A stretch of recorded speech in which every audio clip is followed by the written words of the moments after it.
तो चलिए ब्रेक के बाद एक बार फिर से आपका स्वागत है और बड़ी खबर हम आपको बता दें। इस वक्त की बीजेपी कार्य समिति की बैठक आज होने जा रही है और बैठक से पहले पदाधिकारियों ने मंथन किया है।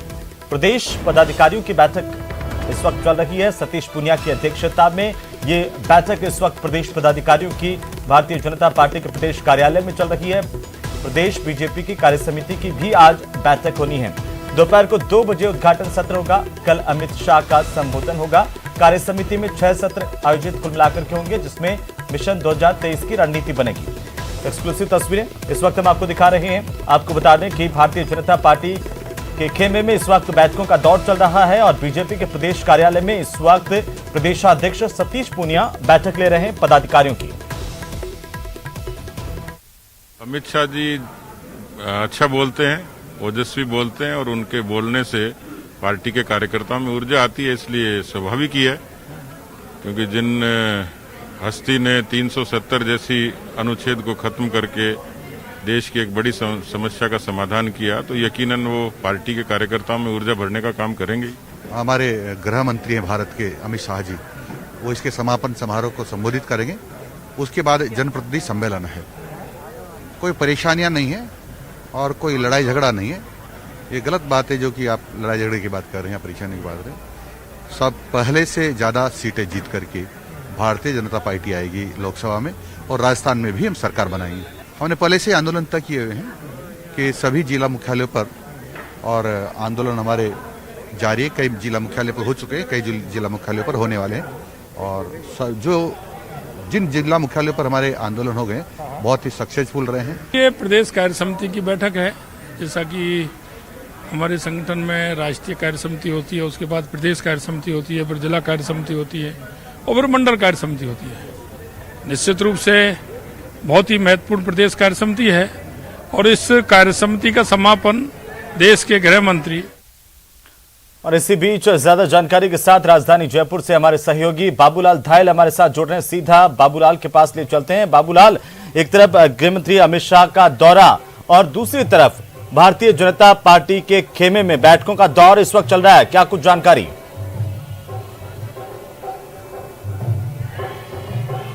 जी, अब से कुछ ही देर बाद में प्रदेश कार्य समिति की बैठक शुरू हो रही है। सांसद, विधायक, प्रदेश पदाधिकारी, राष्ट्रीय पदाधिकारी सब पहुंच रहे हैं। इस वक्त मेरे साथ में है पीपी चौधरी, जो कि सांसद हैं, पूर्व मंत्री हैं केंद्र सरकार के। पीपी चौधरी साहब, क्या होगा आज की जो बैठक है? कल अमित शाह जी आ रहे हैं, क्या संदेश देगी बीजेपी?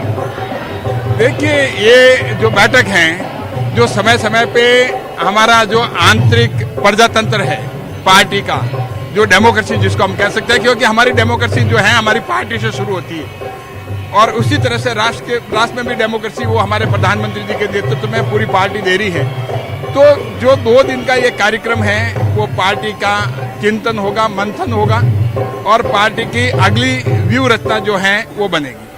पार्टी में गुटबाजी बहुत ज्यादा है, धड़े बने हुए हैं। किस तरह से आप एकजुटता का संदेश देंगे इस बैठक के जरिए? ये आप लोगों को बाहर से लग रही है, लेकिन अंदर कुछ ऐसा कुछ नहीं है। बिल्कुल कुछ नहीं है, ऐसा कुछ नहीं। मैं नहीं मानता हूँ किसी तरह की गुटबाजी। और कहीं है तो वो भी दूर हो जाएगी अमित शाह जी के दौरे से, आप मानते हैं? नहीं, मैं गुटबाजी मानता ही नहीं हूँ। गुटबाजी कुछ नहीं है, कोई गुटबाजी नहीं पार्टी। क्या आपको लगता है 2023 में बीजेपी की सरकार बन जाएगी इसी तरह से पार्टी काम करती रही तो? बिल्कुल 2023 में बीजेपी की सरकार बनेगी। आम जनता जो है कांग्रेस के शासन से, चाहे बिजली हो, चाहे पानी हो, चाहे सड़क हो और आम जन की गरीबों की समस्या हो, बहुत त्रस्त हैं, बहुत परेशान हैं। और जिस हिसाब से अत्याचार प्रदेश में बढ़े, खास कर करके हमारे अनुसूचित जाति, जनजाति और महिलाओं और बच्चों पे। तो थोड़ी देर में वसुंधरा राजे भी यहाँ पर पहुंचेंगी। पूर्व कृषि मंत्री प्रभुलाल सैनी हमारे साथ जुड़ रहे हैं। सैनी साहब, क्या संदेश होगा इस कार्य समिति का?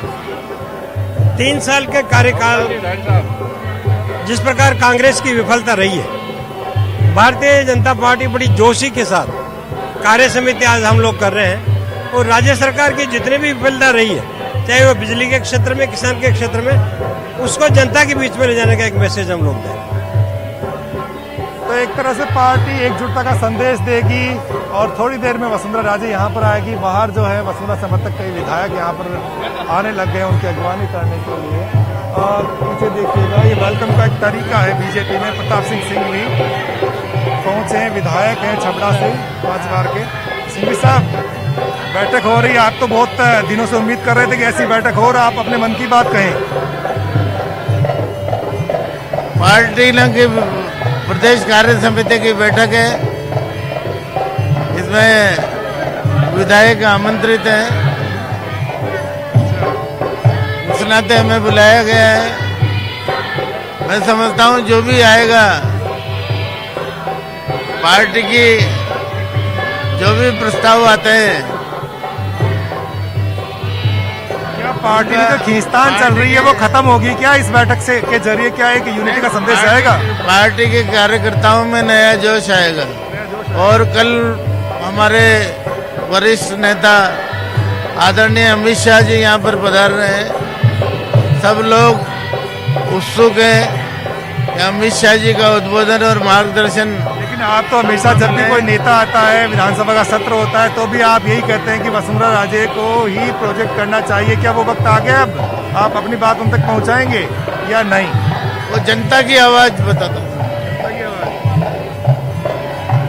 ये वसुंधरा समर्थक विधायक माने जाते हैं, खुलकर अपनी बात कहते हैं, और आज यहाँ पर भी यही कह रहे हैं कि जनता की आवाज यही है कि वसुंधरा राजे को ही पार्टी आलाकमान को आगे बढ़ाना चाहिए। ये इनकी आवाज है, इनके व्यक्तिगत विचार है। मेरे साथ में भागीरथ चौधरी जुड़ रहे हैं, जो कि अजमेर के सांसद हैं। क्या बात होगी 2023 के चुनाव के लिए? कितनी पार्टी तैयार 2024 में किस तरह से बीजेपी केंद्र में फिर सरकार बनाए?